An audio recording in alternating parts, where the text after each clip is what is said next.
وبه نستعين. أما بعد، قال النبي صلى الله عليه وسلم: الوقت أثمن من الذهب. صدق الله العظيم. کہہ رہا تھا بہتا دریا وقت کا، قیمتی ہے لمحہ لمحہ وقت کا.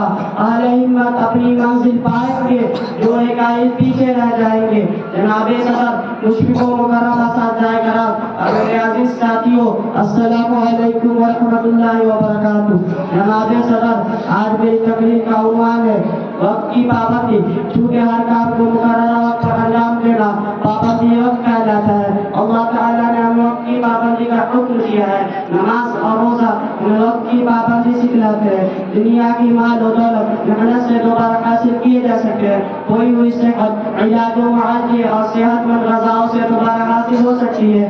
کاروبار میں نقصان محنت سے پورا کیا جا سکتا ہے، لیکن گزرا ہوا وقت کسی بھی صورت میں واپس نہیں سکتا. جناب عالی وقار، اسی لیے کہا گیا ہے کہ وقت ایک لازوال دولت ہے. وقت ایک قیمتی شے ہے. جو لوگ وقت کی قدر کرتے ہیں ان کے لیے کامیابی کا باعث بنتا ہے، اور جو لوگ نظر انداز کر دیتے ہیں ان کو نشان عبرت بنا دیتا ہے.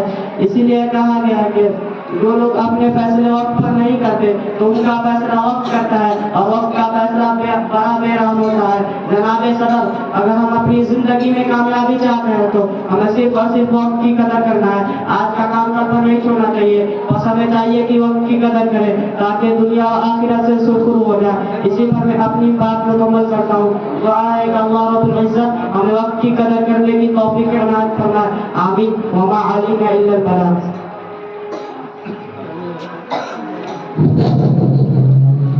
یہ تھے عادل حسین صلی اللہ علیہ وسلم جنہوں نے اپنے تقریر کو پیش کیا. آئیے اب اس کے بعد